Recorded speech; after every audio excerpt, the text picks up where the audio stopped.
In the sprawling city of Enugu, nestled among the undulating hills and bustling with the daily hums of life, lived Adanne, a cleaner whose resilience was both her shield and her curse. She was 28 years old, slender, with a soft oval face that belied the hardness of her life. Life had carved into her a deep yearning for something more, a dream she could scarcely articulate but could never suppress. Adanne worked as a domestic cleaner in the opulent mansion of Chief Nnamdi Okafor, a man whose wealth and influence stretched across the southeast like the branches of a mighty Iroko tree.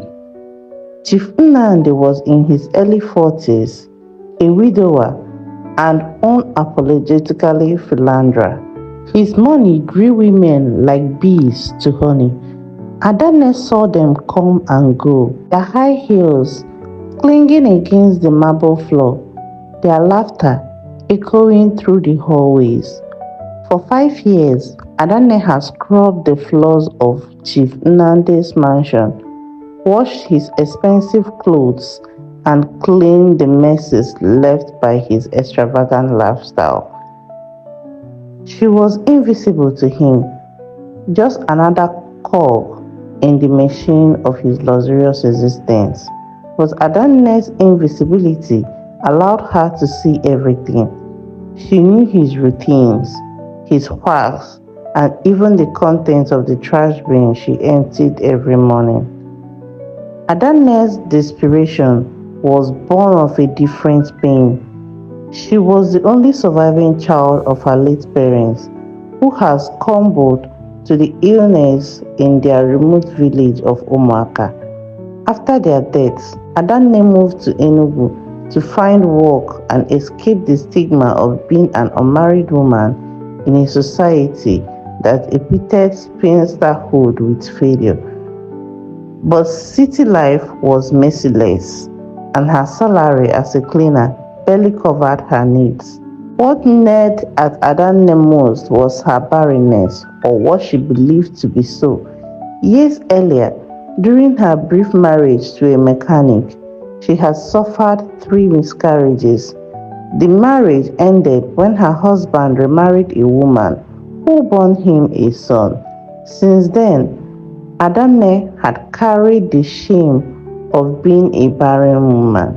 One fateful evening, as Adanne cleaned Chief Nnamdi's bedroom, her eyes fell on a used condom, discarded in the trash can.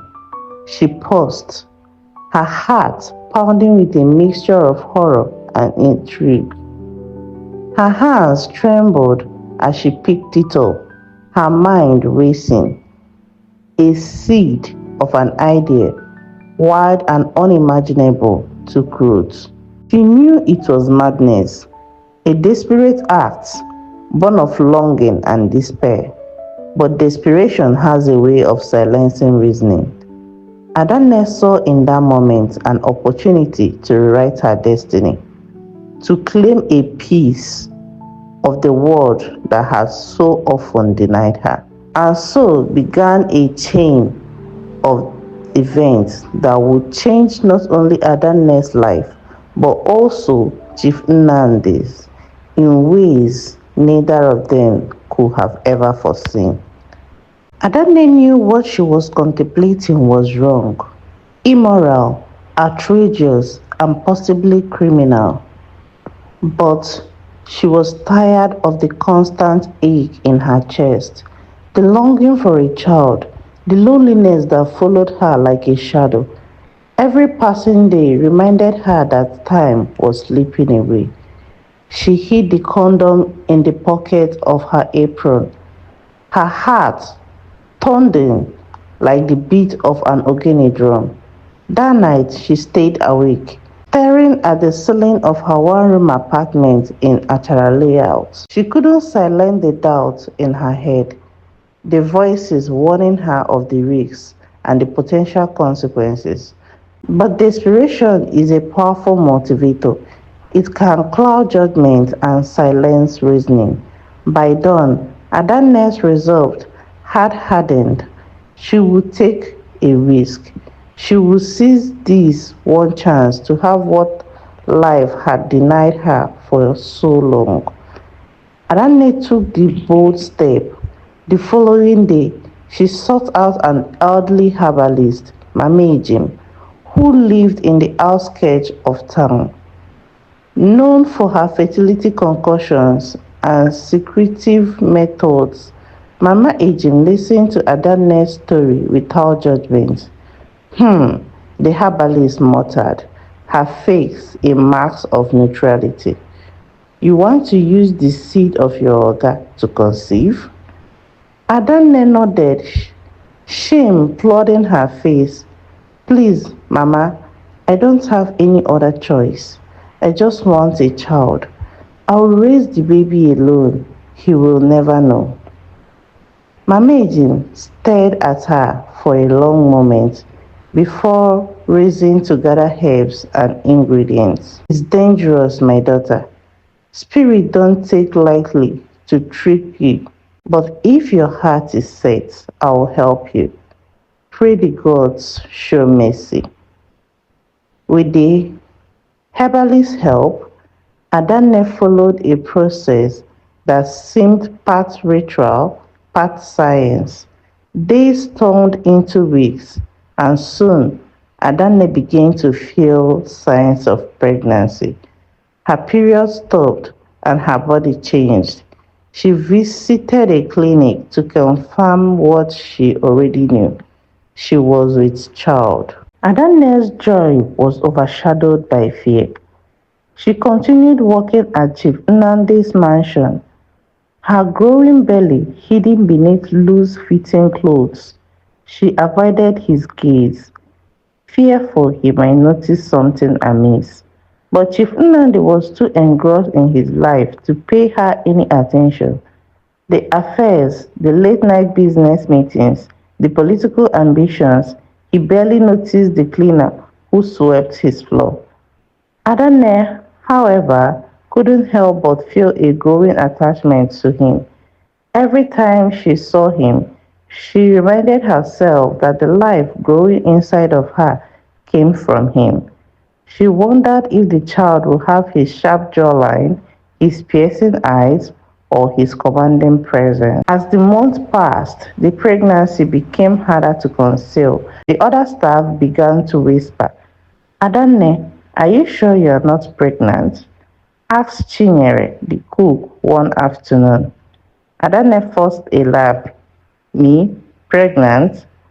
It's just weight gain. But the whisper didn't stop. 9 months later, Adanne gave birth to twins, a boy and a girl. She named them Chinonso and Chizara. God is near and God answers. The sight of them filled her with indescribable joy and a sense of fulfillment as she had never known. But raising twins in her small apartment was no easy task. Adanne juggled her work at Chief Nnamdi's mansion and the demands of motherhood. She often thought about telling him the truth, but dismissed the idea as foolish. How could she explain such a betrayal? Fate, however, had other plans. One rainy afternoon, when Chinonso and Chizara were 3 years old, Adanne received an unexpected visitor at her home. It was Chinyere, the cook. She had left the mansion 2 years earlier, but had stayed in touch with Adanne. Chinyere's eyes widened when she saw the twin. Adanne, these children, they look exactly like Chief Nnamdi. Adanne froze, her mind racing. She tried to laugh it off, but Chinyere wasn't convinced. Adanne, tell me the truth. Are these Chief's children? Faced with the undeniable resemblance and Chinyere's piercing gaze, Adanne broke down and confessed everything. Chinyere was stunned but promised to keep the secret. But secret has a way of revealing. A few months later, during a chance encounter at the supermarket, Chief Nnamdi saw Adanne with the twins. His eye narrowed as he studied their face. Something about them struck him as familiar. Adanne, he called out, his voice firm. Adanne turned, her heart sinking. She tried to compose herself, but the look on Chief Nnamdi's face told her it was too late. These children, he began, his voice trailing off as realization dawned. They are mine, aren't they? Adanne didn't answer. Tears streamed down her face as she clutched the twins protectively. Chief Nnamdi demanded an explanation, and Adanne trembled, told him the truth. She expected anger, condemnation, or even dismissal, but Chief Nnamdi was silent. His face a mask of disbelief and something else, an emotion Adanne couldn't quite place. The revelation changed everything. Chief Nnamdi insisted on taking responsibility for the twins, but the arrangement was fraught with tension. Adanne moved into the guest house on his property, and the children were given the best care and education money could buy. But the scandal threatened to destroy Chief Nnamdi's reputation. When the story leaked, thanks to the disgruntled former member, it became the talk of Enugu. People whispered about the desperate cleaner who had stolen her boss seed and the powerful man who had been outwitted. For Adanne, the journey was bittersweet. She had had her children and a measure of security, but she also bore the weight of her actions. Chief Nnamdi, for his part, found himself grappling with the complexity of fatherhood and the realization that his children had come into the world through an extraordinary twist of fate. Over time, a fragile understanding grew between them. Though their relationship remained complicated, they both found solace in Chinonso and Chizara, two innocent lives born out of desperation but destined for greatness.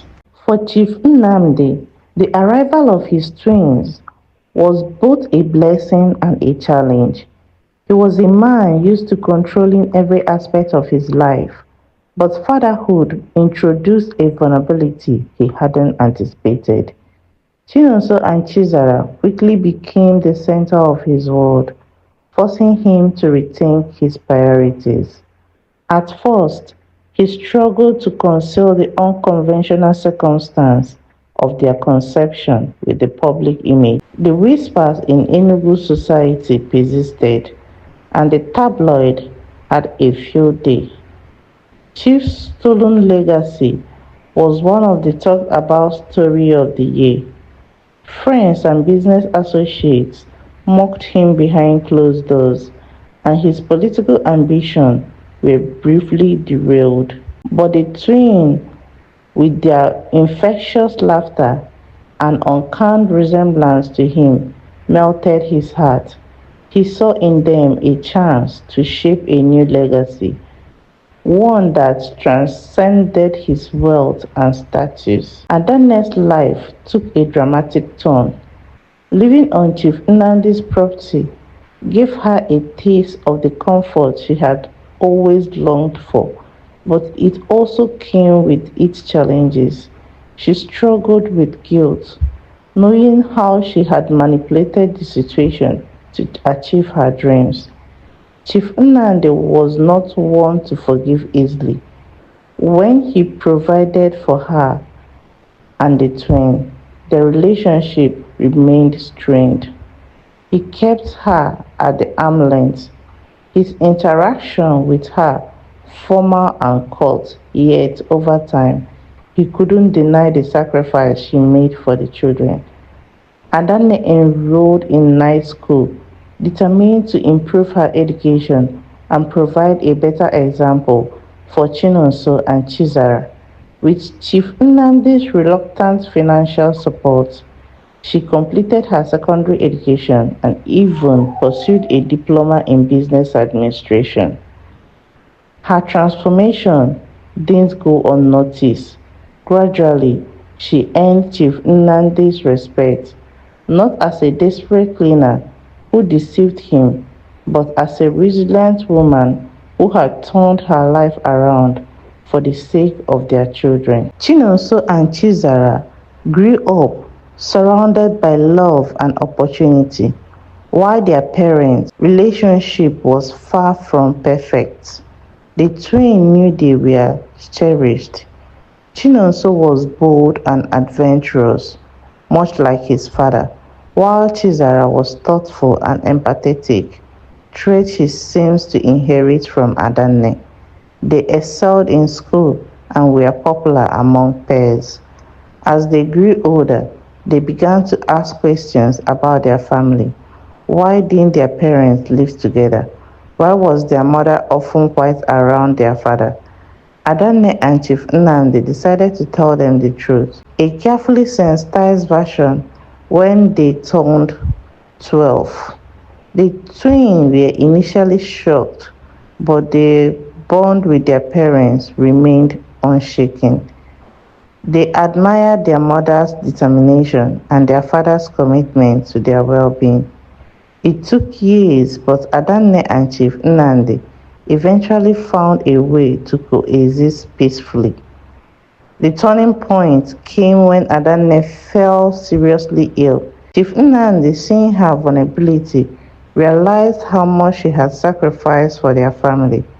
He stepped in, ensuring she received the best medical care, and personally tended to her during her recovery.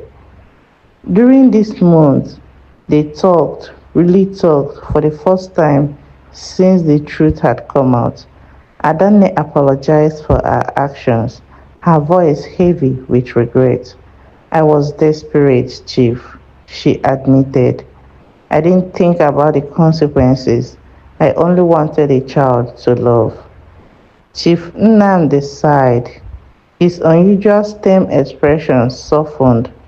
You robbed me of a choice, Adanne, but you gave me Chinonso and Chizara. For that, I can't hate you. Their relationship remained complicated, but a new respect emerged between them. Years later, Chinonso and Chizara graduated from university, Chinonso as an engineer and Chizara as a lawyer.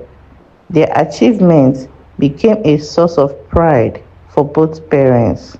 At the graduation ceremony, Adanne and Chief Nnamdi stood side by side, watching their children receive their diplomas.